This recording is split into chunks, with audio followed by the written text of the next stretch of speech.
Hey friends, I am popping in. Several of you requested the crunchy caramel apple pie recipe, and I've got that written out for you. So yay for me for actually writing out a recipe. But I'm going to show you. Actually, I'm going to show you how to make it. So I got this new camera contraption, and so I'm gonna zoom you down and then we can watch what I'm doing down here. But I would love if you give me some feedback.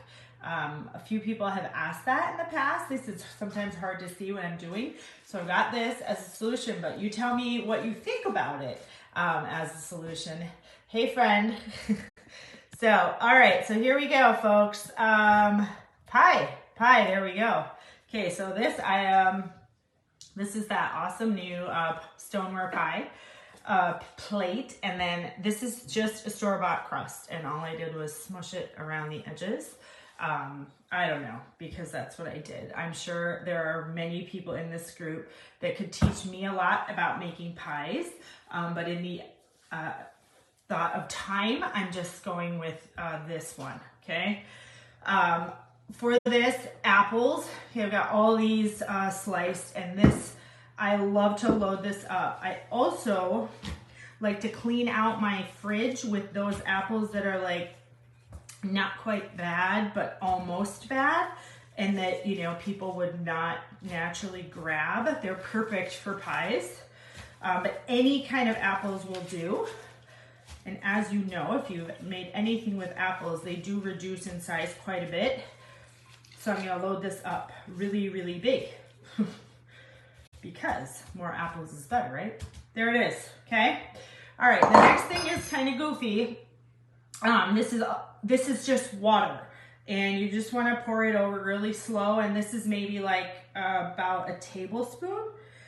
And the only reason why I add this is that it helps to kind of steam the apples from within the pie, so they're not super, you know, kind of crunchy. And then the next thing, the other thing I should mention is this can easily be made like in a 9x13. You could skip the pie crust and just make apple crisp or apple crumble with this same recipe. Cinnamon is next, and I am gonna say cinnamon to taste, but it's apples and it's almost Thanksgiving, so that is quite a bit of cinnamon. It's probably almost a full tablespoon. Okay, so that's the base of the pie. The next thing that I'm gonna do is make the crunchy part, the crunchy caramel. So this is essentially a cobbler topping. If you have ever been in any of my meal prep classes or cooking classes, you have probably seen this recipe before. So I am gonna share the actual written recipe for this, but just know that when I'm making this, I actually doubled the cobbler because I'm gonna make a second one. So this, if you're following the recipe, would be a half of a cup of butter, but I've got 1 cup for doubling. And then we do 1 cup of sugar. Brown sugar is best.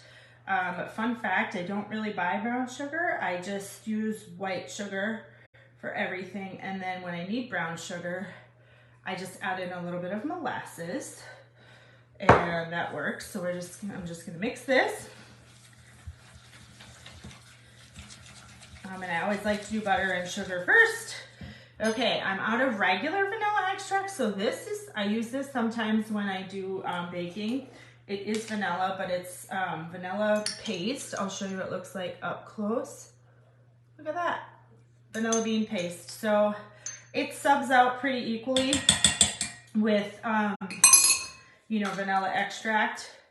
But I do love this for, this has nothing to do with this apple pie. I love it for like frostings and stuff like that because it gives it that vanilla bean, the flavor and the look without actually cutting and scraping vanilla beans.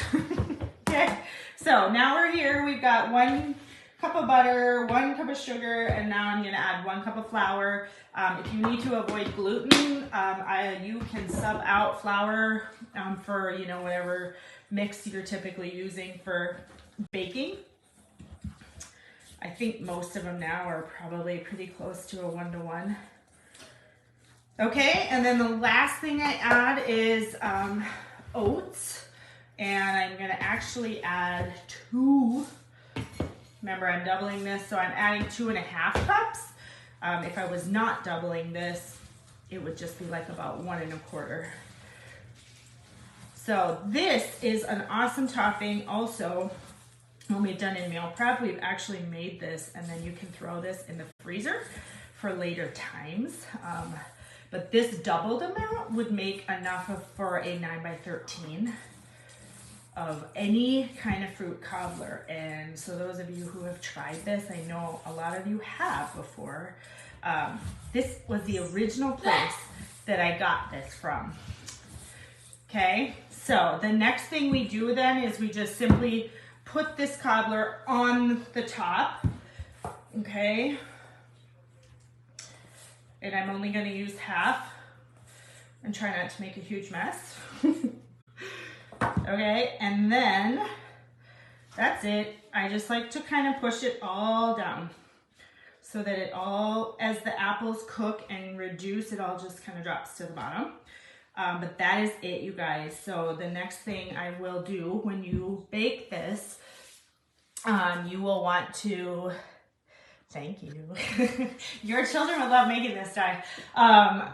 When you bake this, you'll want to put it, I'll bake it for about 20 minutes covered in foil, and then take that foil off and do it about another 20 to 25 minutes.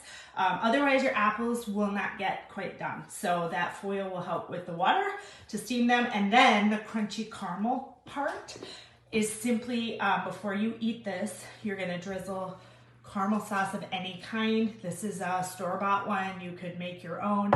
And then this is where the real crunch comes in. These are just crushed up, I use my food chopper, crushed up pecans.